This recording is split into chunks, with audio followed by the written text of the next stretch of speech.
भगवान तो अर्जुन ने प्रश्न कर दिया भगवान से। 5वें अध्याय के आरंभ में विचार आरंभ हुआ है कि संन्यासम कर्मणाम, कर्मों से तो संन्यास ले, और दूसरी तरफ आप कर्म योगी बनाना चाहते हो तो बोले भगवान पुनर्योगम च संशचि, और आप प्रशंसा पुनः कर्मयोग की कर रहे हैं।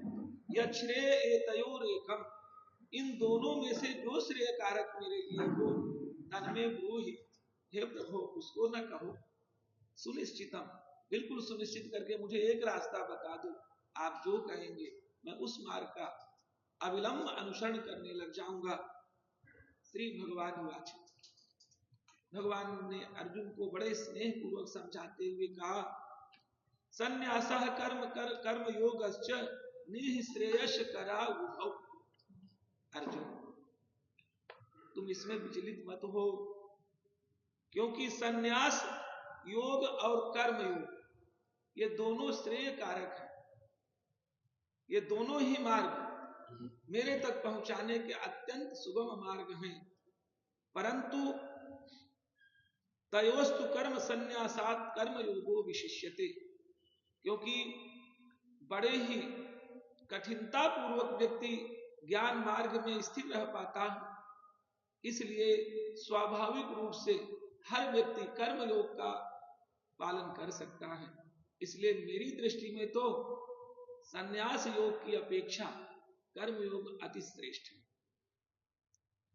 भगवान ने कहा, ज्ञेयः स नित्य सन्यासी। अर्जुन वास्तव में किसे सन्यासी कहना चाहिए? यो न द्वेष्टि न कांक्षति, जो ना तो किसी विषय से द्वेष रखता है, ना ही किसी प्रकार की आकांक्षा करता है। निर्द्वंदो ही महाबाहो, हे अर्जुन वह निर्द्वंद हो करके द्वंद्वों में नहीं फंसता है, वो मेरे पे सब कुछ अर्पण करता चाहता है। निर्द्वंदो ही महाबाहो तो सुखम बंधात प्रमुच्यते, क्योंकि सभी कर्म फल को मेरे लिए अर्पित करता रहता है, इसलिए सुखम सुख पूर्वक क्या करता है? बंधान प्रमुच्यते, वह बंधनों से मुक्त हो जाता है। सांख्य योगो पृथक बाला, अर्जुन जानते ये तो कोई जो बालावस्था को प्राप्त है, भी बालक है, उनकी बुद्धि विकसित नहीं हुई है, उनका प्रश्न है जो तुम कर रहे हो हमसे। सांख्य योगो पृथक बाला प्रवदंती न पंडिता, सांख्य योग अलग है, ये केवल जो नहीं जिनके समझ अभी पैदा हुई है वही ऐसा कहते हैं, पंडित लोग ऐसा नहीं कहते। एकमप्यास्थितः सम्यक् उभयोर विन्दते फलम, क्योंकि किसी भी मार्ग में व्यक्ति किसी एक में यदि लग जाए तो बोले सम्यक् उभयोर विन्दते फलम, तो दोनों मार्गों में जो बताया गया वो मेरी प्राप्ति ही तो बताई गई है, उसे दोनों का फल प्राप्त हो जाता है, कोई मार्ग का आश्रय ले ले। यत् सांख्य ही प्राप्यते स्थान, क्योंकि जो सांख्य शास्त्र के माध्यम से प्राप्तव्य विषय है मेरी प्राप्ति, बोले तद्यो गैर विगम्यते, वही तो कर्मयोग के माध्यम से प्राप्त करना है।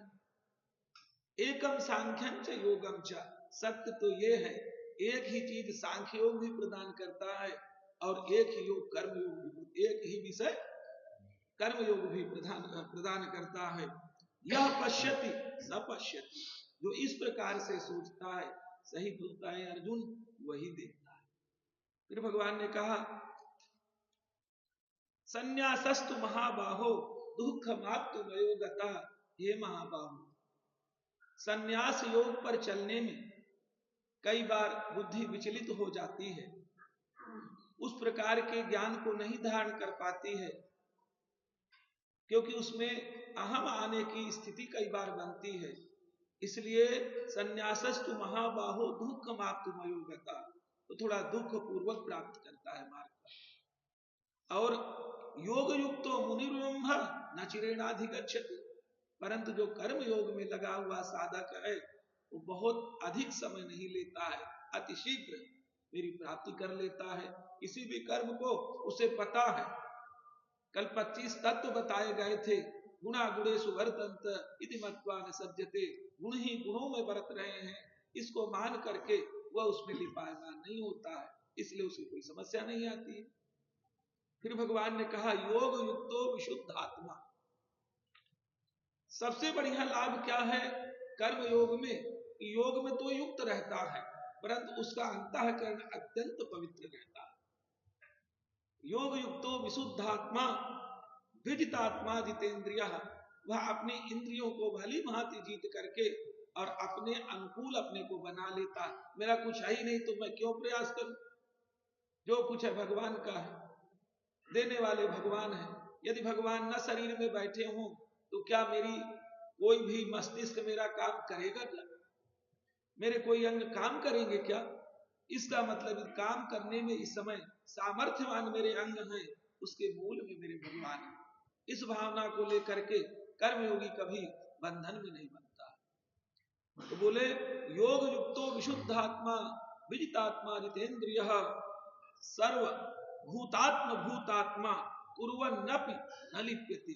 माने सभी जगह वह अपने कार्यों को संपादित करता हुआ भी कुर्वन्नपि न लिप्यते, वह कभी भी लिपायमान नहीं होता है, कर्म बंधन में वह नहीं बनता है, क्योंकि वो समझता है करने वाले तो भगवान ही है, मुझे तो निमित्त बता दिया, निमित्त बना दिया, इसके अतिरिक्त कोई कार्य नहीं है मेरे प्रति। फिर बोले जानते हैं उसकी क्या स्थिति होती है संसार में?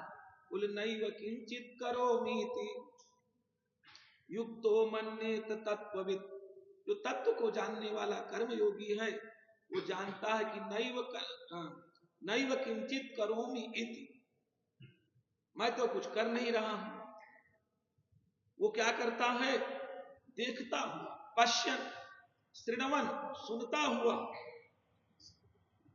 पश्यन श्रृणवन स्पृशन स्पर्श करता हुआ, जिघ्नन सूंघता हुआ, गच्छन चलता हुआ, गच्छन स्वपन सोता हुआ, श्वसन श्वास लेता हुआ, प्रल्पन बोलते हुआ, विसर्जन छोड़ते हुआ, ग्रहणन ग्रहण करते हुआ, उन्मिशन आंखों को खोलते हुआ, निमिषन्नपि और निमिषन माने आंखों को बंद करते हुए भी केवल भगवान सब कुछ कर रहे हैं, मेरा तो कोई है ही नहीं। मेरे यदि होता तो भगवान के नहीं रहने पर भला कर लेता है शरीर ऐसा काम, तो करने वाले तो वही हैं, भले ही देर में समझ में आए किसी को।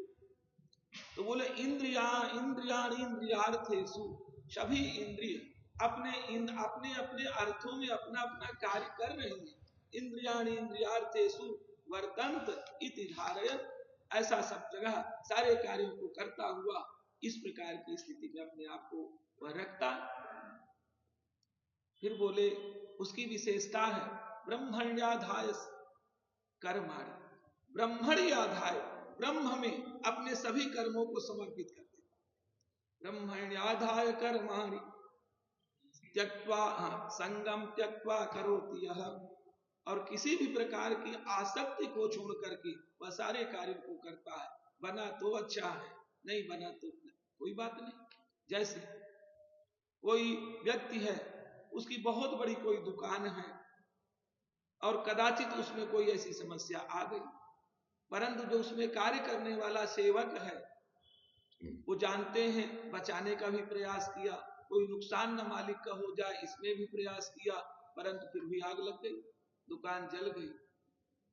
तो दुकानदार को तो बहुत कष्ट होगा कि मेरा तो सर्वस्व नष्ट हो गया, पर यदि उसके अंदर योग्यता है, सेवक के अंदर कोई दूसरा व्यक्ति उसको अपने काम दे देगा, वहां वैसे होने लगेगा।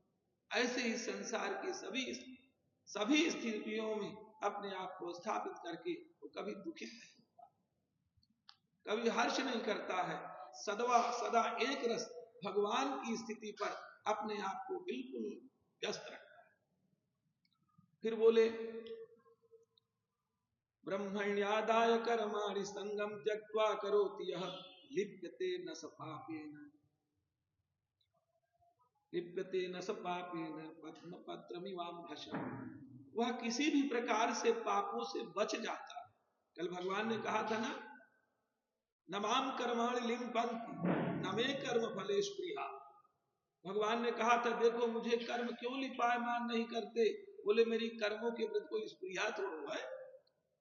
इति माम यो भिजानाति कर्म भी न शबध्यते। जो इस प्रकार से मेरे को समझता है वो कभी कर्म बंधनों में नहीं बनता। ऐसा भगवान कल कह रहे थे। बोले ये में मतमिदम नित्यम अनुतिष्ठन्ति मानवा, और इस प्रकार के मेरे मत का जो अनुसरण करते हैं, जानते हैं, वो मेरे भाव को प्राप्त हो जाते हैं। वही बात यहाँ भगवान कह रहे हैं। तो बोले देखो लिप्ते न पापे न, यदि आपकी स्पृहा थोड़ी भी रह जाएगी तो पक्षपात आपसे होने लगेगा। स्पृहा होगी नहीं उस सेवक की तरह तो कोई बात नहीं, पर आपके अंदर योग्यता तो कर्म करने की होनी चाहिए, तभी तो दूसरा व्यक्ति आपको स्वीकारेगा, अन्यथा वो भी आपको वो कर देगा जैसी स्थिति के आप आए। भगवान ने कहा कायन कायन मनसा बुद्ध्या केवल इंद्रियैरपि योगिनः कर्म कुर्वन्ति संगम त्यक्त्वात्म शुद्धये। अपने भीतरी स्थिति को, अंतःकरण को शुद्ध करने के लिए जो कर्म योगी हो कर्म लगाते हैं, कायन शरीर से, मन से, बुद्धि से, केवल इंद्रियैरपि गुणा गुणे सुवर्तंत्र के अनुसार अपने अपने स्थानों पर अपनी अपनी इंद्रियां अपने अपने विषय को प्राप्त कर रही हैं, उसमें उसका क्या लेना देना। अरे कई बार अचेत होने पर डॉक्टर साहब क्या करते हैं, उसको किसी दूसरे माध्यम से पानी पिला देते हैं, वो जो लटकाए रहते हैं वो लगा देते हैं, पर उसकी सुरक्षा तो कर देते हैं ना, उसको पानी मिलना होगा तो मिल जाए। इसलिए वह अपने आप को लिपायमान कभी भी किसी भी विषय में नहीं रखते हुए सदैव अपने आत्मानंद में आनंदित रहता है। फिर बोल